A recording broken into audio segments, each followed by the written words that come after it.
If you ask any person who's heading customer success, they'll tell you their dream is to be proactive support. They don't want to be reactive, but most people are stuck in reactive.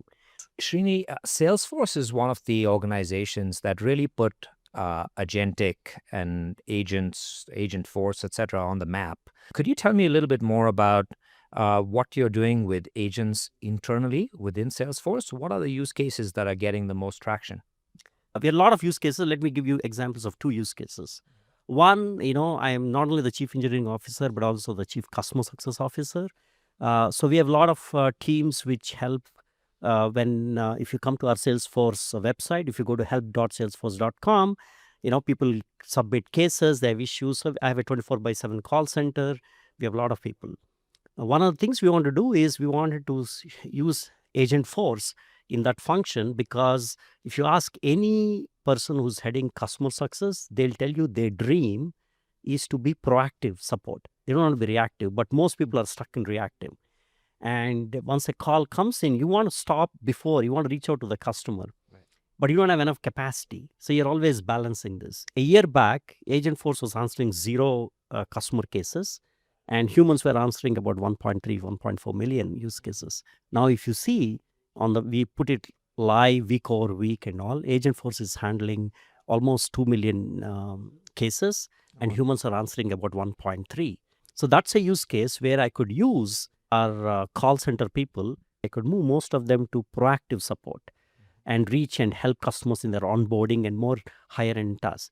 I mean, that's an example where we have a clear value addition. The other use case is Salesforce. We do a lot of events. You people come in, they give us their contacts. We get leads which we didn't follow up. And this is like a problem every customer has, where you get the leads, but you can't afford following up everybody because it's very costly. So you do these rating algorithms. You only take the top 1-2% that your humans can call. So we, Agent Force, out of the box, we do an SDR agent, software development representative agent. What it does is it takes those leads which you would not normally follow up, and then proactively follow-ups. The agent does it, and then created a lot of converted pipeline, millions of dollars of pipeline. So these are two use cases where we are using agents to give both on the top line and on the bottom line impact. Srini, you'd mentioned to me that organizations need to move from having a series of agents to becoming an agentic enterprise. What do you mean by that?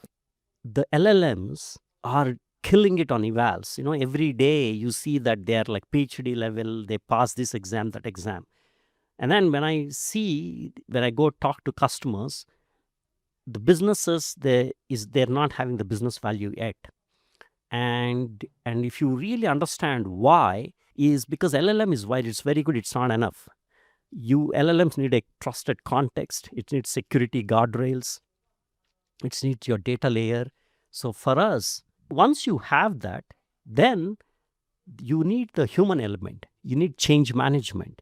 You need to look at a function and not just define a task and say, how would you, assuming you have a current workflow, you need to rethink a combination of saying that, hey, this is your current function, this is how I can rethink it, but start small. Start in steps, start putting points on the table, but you need an infrastructure which will support it. And that's what we're excited about this partnership too, that you and BCG and Salesforce can really help our customers really unlock the promise of the agentic revolution and transform into agentic enterprises. Thank you so much, Srini. Really appreciate your time, your insights, and your partnership with BCG. Thank you, Vikas.